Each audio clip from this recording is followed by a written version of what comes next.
can't I just sit down? I think I'll just go lay down. I believe I'll not do anything right now. I believe I'll just give up on everything right now. Because there's a time in your life where you can become weary. I don't know about you, but I'll tell you, I am weary. I'm tired, but I'm weary, not just from being physically tired. I'm weary from the time we live in. I was reading this afternoon, and I go back to my favorite scripture. And it's like the joy of life has been sucked out of our nation, out of our country, out of our land. It's like there's nothing to be joyful about anymore. All we see on TV is the ugly and the nasty. All we see on TV is the people who do something wrong or do things wrong. You don't ever see the good people of the world and people doing things right. And you don't get to have joy. You don't get laughter out of it between the epidemic and the government and racism and riots and craziness. I'm weary. I'm weary for no laughter. Life is supposed to be a little bit of fun. If you can't enjoy life a little bit, I don't know about you, but right now I am not enjoying life very much. I'm weary from it. I find myself saying, Lord, why don't you just come back and put an end to all of this craziness that's going on.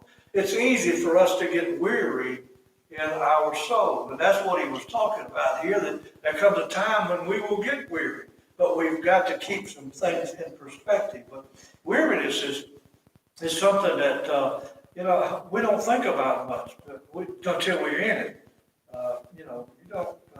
You don't think about being weary, especially when you're young. Most young folks in their 20s and 30s, they think they're invincible. Teenagers, they think they'll live till they're.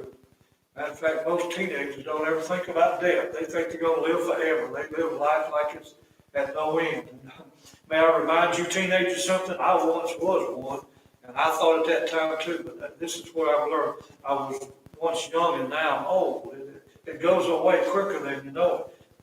The essence of the scripture is this, that we must guard against weariness, because weariness will take us to a place to where we get off guard and when we don't watch ourselves. If you're looking at something and you're trying to say, and I found myself saying today, why can't we just have some old-fashioned love, and why can't people get along? Listen, I'm going to be the first one to tell you, ain't no way in the world the church house can talk about the White House and the State House and everything else get along when even churches can't get along no more.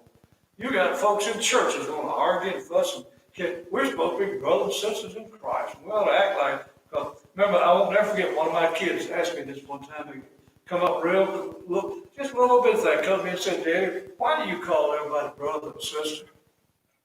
That kids, they want to know that stuff. Because they're family. What if they're family? Why would they be mad at you, Daddy? That's part of it. That's life. We have to understand it. He's talking about this burden that comes to life. When we get weary in life, and he says that we can get weary in our way, and if we're not careful, we can even fall. The tumbling down aspect of life. In other words, if you don't, I don't know about you, but if I go so many days without a potato, I kind of get something wrong in my body. Now, if I go so many hours without grits, I really get something wrong in my body. My body is tempered to what I want and what I need. And as old as I am, one of the greatest joys of my life is getting up early every morning, going and getting my grits and my biscuit and my Diet Coke. I don't drink coffee, never drink coffee. I took a taste one time and knew why I didn't want to drink it. That stuff will kill you. It's a bad taste. So that's a joy of my life. I love to get up and go and ask out where you get up, go eat breakfast. I love the fact they put TVs in these places now, but they mute them. You can't hear nothing, so I can sit there and look at it, but I don't have to listen to what's going on. But now, as people coming in, while I'm trying to savor the moment of my grits, I'm having to listen to folks in the restaurant talk about how bad it is and how horrible it is. You go home and you can't find nothing. Wherever you go, I thought, what I need is somebody to tell me a joke. I need somebody to just make me laugh a little bit. I need my heart lifted up. I need to be enlightened. I need to know that all of a sudden, I remember God told me a long time ago, if you ever feel in need of something funny, go look at yourself in the mirror. God spoke that to me years ago. And I did, and I started laughing. I thought, man, why are you stressing out over all this stuff? You know what? One thing about it, I cannot change Atlanta, Georgia. And I cannot change Washington, D.C. or New York City. I can't even change Troop Kennedy, but I can change my life and where I am. And if I can change my life, then that should help affect somebody else's life. So you can't be caught up in all this, talking about being weary and how he begins to look at it, and how he gets pulled down by it, and how if you're not careful, you just get pulled away from it. And when you think about this, maybe we forget this was the reason that I find myself here. Do you know why you get weary sometimes? You know why you get tired sometimes? Do you know why you feel lifeless sometimes? Do you know why sometimes you get tired of life as it is? Do you know why sometimes you get tired of same old, same old? It's because God uses the same old, same old. God uses the weariness. God uses tiredness. God uses all of these things to bring us back to a place to renew our strength, to get us better. Because if I didn't get tired, didn't get weary, I just keep going on like I am. God has to let me get to a place to where I'm surrendered to Him. And I have to know that that's why I can't fix all that stuff. I can't. It's all I can do, take care of myself. And all I can do is tell you what God does for me and what the Word does for me. And if you take the Word and use the Word and let the Word change you and it make you different. But listen, the only power I have is the power to be an inspiration through the Word of God. That's the only power we ever need, is to be an inspiration through the Word of God. And so I began to read that scripture and I thought, my goodness, weariness and just brokenness and just, and if you go back over to the first of the chapter, this is what you're going to find these words in here. Behold the Lord. Over and over again, if you look through this chapter and the previous chapters, you're going to find that little phrase, behold the Lord, behold the Lord, behold the Lord. And you find it all throughout these chapters, and you see God saying it, talks about the redness of it, and he talks about leaven is not sufficient to burn. To whom then will we liken God, he says? Okay, if you don't understand God, to whom will you liken him? And what are we, watch verse 19. The workman melteth a graven image, and the goldsmith spreadeth it over gold with casted silver and chains. He that is so impoverished that he hath not oblation chosen a tree that will not rot. We got to have something that won't go away, And that's the thing that when you read this scripture, this is what you find. Okay, you're tired, you're weary. I'm tired, I'm weary. You're tired, you're weary. I can't wait. Listen, I'm excited for Sunday. I'm excited because I believe Sunday will bring us a freshness, a newness. Now, there'll be little obstacles to overcome and all that. But I will tell you, it's going to be all worthwhile just to be back in the Lord's house. Can you imagine the weariness? I don't know about you. Maybe it doesn't bother some of you, but, after 40-something years of ministry, if you'd ever told me I'd ever see a house of God closed, I said, there ain't no way. There's no way in the Lord's house. So maybe my stress is a little different from your stress because this is my life. This is what I live for, to be in church and to be with God's people. And I have enjoyed my Facebook time. I have enjoyed the few people that has helped and surrendered their time to make this well again. And I'm thankful for the people who help us to get this out there and to speak to our members at home. But I want to tell you, there ain't nothing like me looking out at you and you looking up at me. And we know we're in the same house together. Well, this is our house of worship. And it brings me to a place to where I'm not like, well, if I don't get somebody in here for long, I'm going to go crazy, I say that, it's like, well, don't you appreciate the people that are with you? I do. I love these people, but I want to see all the people in the Lord's house. And it brings you weariness when you start thinking about that. Well, there's no church. And, well, there's no joy on TV. And, well, you can't watch it because it's all ugly meanness. And all you hear is this one hates this one, that one hates that one. And even your kids are blocked from. It's a crazy time in the life of people. But this is the time that God has chosen for us. And I have an opportunity to get up out of my weariness and to get up out of the burdens that I have and to get away from the trouble that I see and to get myself straightened out. I'm getting ready for Sunday. And I may be the only one to worship Sunday, but I'm going to worship Sunday, and I know you will too. When you read the scripture, you quickly find something here when he's talking about these things. He said, listen, what I just said to you is a certainty. There's no way around it. We will get weary. We will get tired. We will give out. We'll be burdened. We'll be overtaken. We'll find no joy.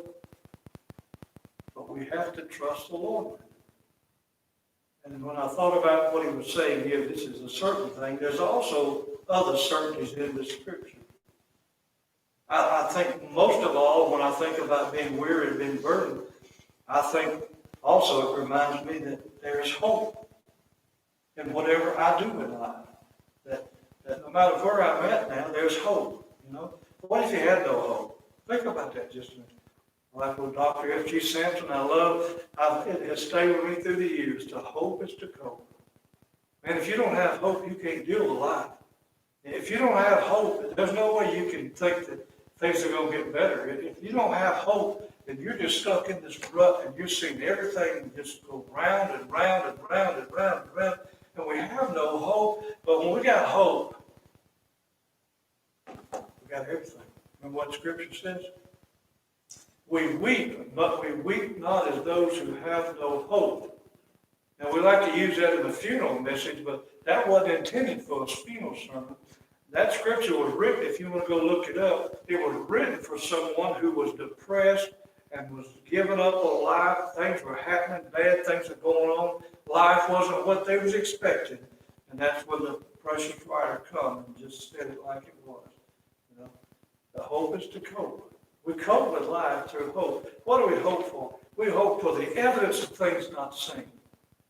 Hope, you know, that's what faith is. Faith, what is it? It's the substance of things not seen. I couldn't see it. I can't see America being better right now. All I can see is the damage that's being done. I can't see Sunday morning where our churches are open, wide open, and there's no restriction to sitting. And I can't see that right now. I don't have that vision. I see it in the future coming, but I don't know how far, and I have no idea. God's not giving me that vision yet. But I do know this much, that the hope is to cope. And when we hope, we cope with things. Because when you begin to read the scripture, this is the first thing you understand. Now, if you're in a valley right now, thank God we're not going to always be in a valley. Remember the psalmist said, yea, though I walk through the valley of the shadow of death, I will fear no evil, for thou art with me, thy rod and thy staff, they strong. It strengthens me as I go. Listen, so it doesn't say you won't be in a valley, but it says when you're in the valley, God's with you in the valley. But the great thing is this, I know. I'm old enough now I can know. When I was a young man like this was speaking of here, when I was real young, I didn't have a lot to hope on because I had to experience life. And so if I'm like you or you're like me, there have been so many things in my life that have taught me that I have hope. Because for every valley that God sends me through, there is a way out of that valley. The valleys don't last forever. We sometimes think they do. We sometimes think life is just never going to change. It's never going to get better. It's going to be terrible. Well, to hope is to cope. And how do we cope with it? We understand that although it may be a valley right now, there's no way in the world God's not going to see us through this. You say, well, Richard, what if the end comes and God has given us a great deliverance from where we're at now? May I say to you tonight, the greatest thing that could happen to Grace Baptist Church, to me, or to you tonight, would be for the Lord to rapture the church out. Because wickedness abounds. We are standing in the entrance into eternity. We are seeing biblical prophecy fulfilled at an alarming rate. Remember what it says, one of the great signs of the last day? Men shall become lovers of themselves more than lovers of God. If you don't think that's not happening now because it's all about who offended me or who did this to me or who did that to that one. You know, we have laws in our land and laws that be put into place. And I don't want to see anybody be killed or hurt or maimed. But I know what, if you kill somebody, there's a law that says you're going to pay for it. So why would I want to go kill 10 more people just so that I could say the law needs to happen? We're in that day. We're in that day when men shall become lovers of themselves more than lovers of God. They don't love God anymore. I mean, you know, I noticed a little survey they did that a good portion, not a lot, but a good portion of one city had a bunch of people who were supposedly from a religious group that was there protesting. And they were some of the groups that had the bottles thrown them, and you can call yourself religious, but you're certainly not a Christian, because Christians don't do that. Christians don't get out and try to hurt other people. Christians don't get out and try to destroy. So maybe we better back up and say, somebody said, have you seen all the, what does that tell you? We live in the land that's filled with unsaved, lost, ungodly people who will do anything because they love themselves more than they love God. Simple as we can put it. I mean, it says it. That's what he said there. So listen, I know. Right now, we're in a valley. I've been in some valleys before.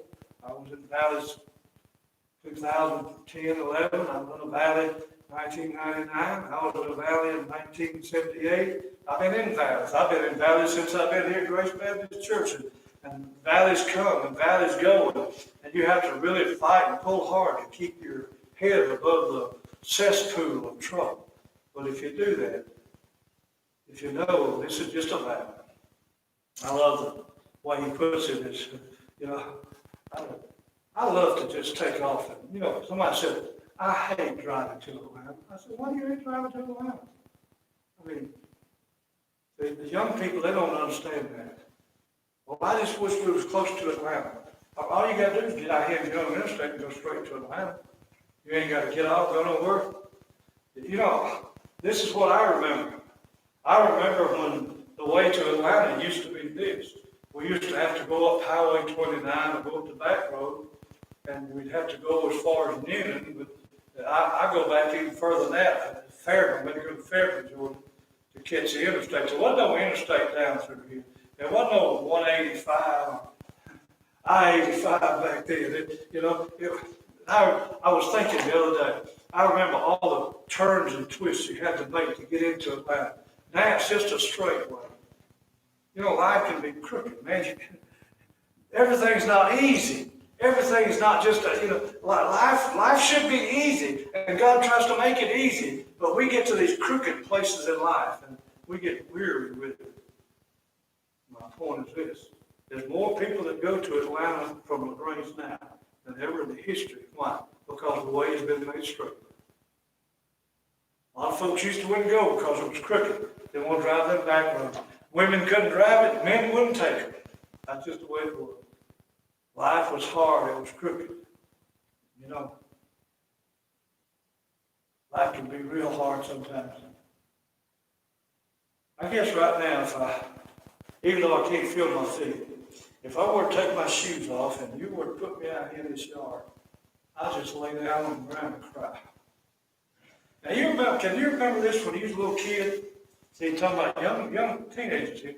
You know, I remember when teenagers must don't do this anymore, but I remember as a young kid, 8, 9 years old, we never put a pair of shoes on in the summertime. You did not wear shoes. You got a pair of winter shoes, and that was it. And we could run across the dirtiest dirt road you've ever seen. Run up down those dirt roads with rocks in them, stump your toe, but you got your feet built up to that surface, you know. You learn to do it. It didn't bother you. Now, in my lifetime, if you told me the only way to LaGrange was to walk up a dirt road, I'd just say LaGrange is off the list anymore. I can't travel that way anymore. But you know, God teaches us and God helps us, just like back then. God conditioned our feet to put up with the roughness in the road. And God conditions us now. Listen, it's rough now, but it's not the end of the world, or is it? Are we at the end of the world?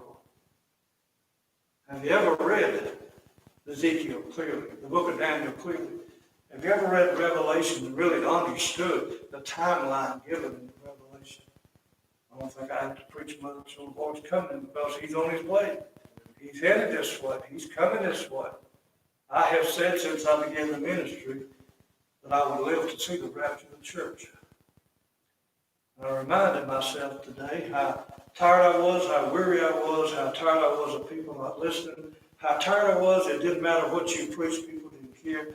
I reminded myself today, the Lord's on the way. And I want to be found busy and doing. And you know what I'd hate? I would hate for the Lord to come back and find me sitting somewhere crying. Oh, how weary this way is. Or the Lord come back and he looks at me and he says, what have you been doing for the last 4 years? You got out of church, you ain't been going to church. How would you like? People are going to do that. They get weary. They're going to give up on God. So to come back to God, they give up on God. They sit home and weep and sorrow for themselves when the thing to do, we cope when we hope. We can cope with life if we hope. So I've got some assurances here. Number one, who am I depending on? Well, he says it over here very clearly in the scripture to us. Hast thou not known? Verse 28. Hast thou not known? Hast thou not heard that the everlasting God, the Lord, the Creator of the ends of the earth, fainteth not, neither is weary. There is no searching his understanding. Well, that's my hope to cope right there. Have you heard that? I said, I get feeling poor for myself, feeling bad. And the Lord just jumps out at my old scripture. I go back and read, jumps out at me. What are you whining about, boy? Don't you know who do you worship? Who do you serve? If I'm going to say I am, I got to be I am, right? I know we all stumble. We all fall. It says up here we do. It says right here we get the youth, we shall faint and be weary. You ever fainted? You know what a faint does, don't you? A faint takes you out of work, out of process. If you faint, you quit walking. If you faint, you just fall over. If you faint, you just out of it a little bit. He says sometimes these young folks, they're going to just get out of it. They're faint, they get weary, and young men shall utterly fall. I mean, yeah, these things happen to us. Listen, my favorite saying to people who sin is this. The real sin about sin is that we stay in it. And if we stumble and fall in sin, the real sin is stay there. The great sin is that we don't get up and ask forgiveness and go on. Because the wonderful thing we know, to hope is to cope, is to know that no matter what we do, God will forgive us of our failures. Have we failed God? Well, oh Lord, do we ever fail God? I fail God every day. You fail God every day. We fail Him because we fail to grasp who He is. He is a creator. I mean, the God that I serve, this one that I say I believe in, the one that I say can do all things, that same God is the God that created everything I do. May I tell you, I want you to listen to this next part. Now, just a little. I just read over the latter part of verse 28. Watch this last part. There is no searching of his understanding. You ain't got to search God to see if God knows. God knows what's going on right down in Atlanta. God knows what will go on tomorrow night in Atlanta. God knows what will go on the rest of eternity in Atlanta. God knows what's going on in my life. He knows what will happen tomorrow, the day after tomorrow. He's the omnipotent one. He's the all-knowing God. God knows all this. I don't have to search and ask Him, does He know it? He knows it. He's just not going to call me up and say, no, this is what's going to happen tomorrow now. Because He wants me to trust Him to see me through tomorrow. So we have to just trust Him, Lord. I got to move quickly. I'm getting too long here with it. But I hope you see that the hand of God's on everything we do. So we see that we're exposed to weariness, and we can be weary. But in the matter of being exposed to weariness, we also have to look at hope, and we know that the hope is to hope. And then we come down to the latter part of it, and it says, what we find. But if you have one title for this, it says, just wait. W-A-I-T, just wait, just wait, just wait, just wait. You know how you get tired? That's it, I'm through, I quit. And you hear this voice from heaven saying, just wait, just wait, just wait. You know? And you get frustrated with your children, and you just want to give up on them. And you hear this little voice from heaven saying, just wait, just wait. Husband gets mad with wife, the wife gets mad with husband, and they get frustrated, slam the door, and you hear this voice, you just wait, just wait, just wait. Everything in life, we should hear this voice say, just wait, just wait, just wait, just wait. Because the truth of the matter is, no matter how weary, how troubled, how much we have hope, if we don't wait on the Lord, we're going to miss it all. And that's what He says in the last part of that verse, and He makes it very clear to us. But they that wait upon the Lord, but they that wait. Now, who is a waiter? Who's the one that waits on the Lord? You know, if you're waiting, that means you haven't got it yet, right? So you're waiting for something you have not received. See, I'm waiting for something I have not. What haven't I got? I haven't got a laugh in the last several weeks. You know, I haven't been able to find anything funny about life. I mean, outside of myself, and my wife laughs at me all the time. We laugh and we both go to hunting car keys and we don't either one know where we put them at. We laugh at that, but that's not the kind of laughter I'm talking about. I'm talking about when I can look out and see a world that I don't have to hope with unseen eyes, but I can hope through eyes that say it is going to get better. But I haven't seen that. And I want to see that, and I'm going to see that come Sunday morning. The bright and shining faces of God. You know, I'm convinced we are much stronger when we're together than we are when we're apart. He says, they that wait upon the Lord. I'm going to wait. Lord, I hadn't got it yet. But I'm not going to fuss because I haven't got it yet. Because the wait here, the Hebrew word wait is to just reconcile yourself to when God. You remember one of the greatest stories in all the Bible. There's been songs written about it, and there's been stories told about it, but it holds one of the greatest truths in the Word of God. They that wait upon the Lord, Martha, and Mary, and Lazarus. According to them, he was 4 days late, but according to him, he was right on time. They that wait, what happened? They had given up. They had been overtaken with sorrow and tragedy and heartache. They couldn't find the joy. They didn't have anything anymore. But when he shows up, he renews it. See, they couldn't wait, but he still showed up. And in him showing up, he changes life, as we see.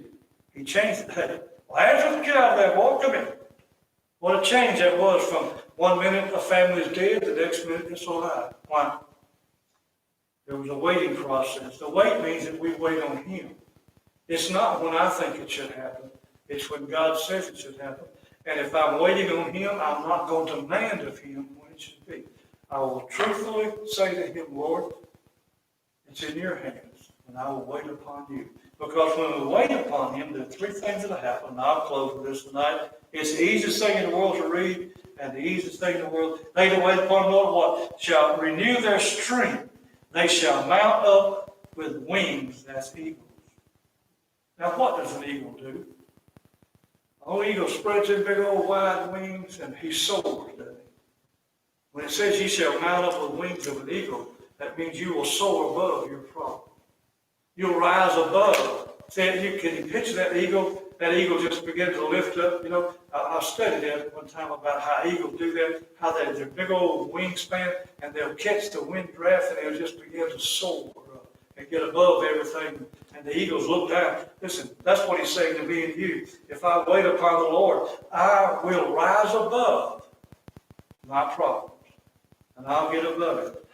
It's kind of a process if you look at what he's saying. That you're going to rise above it.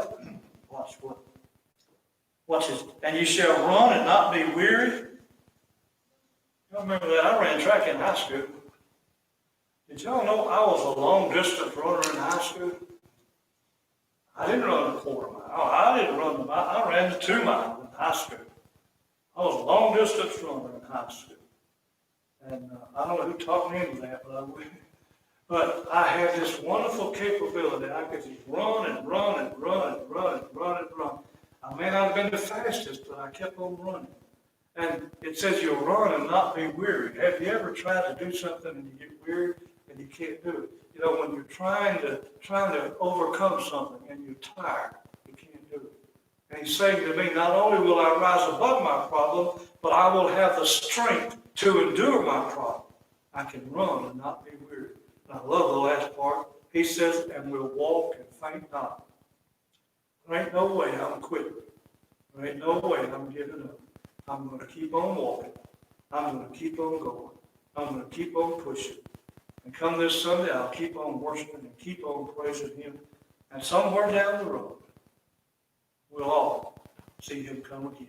We're living for the return of the Lord. God bless you. Lord, keep you in. We look forward to seeing you Sunday. Amen.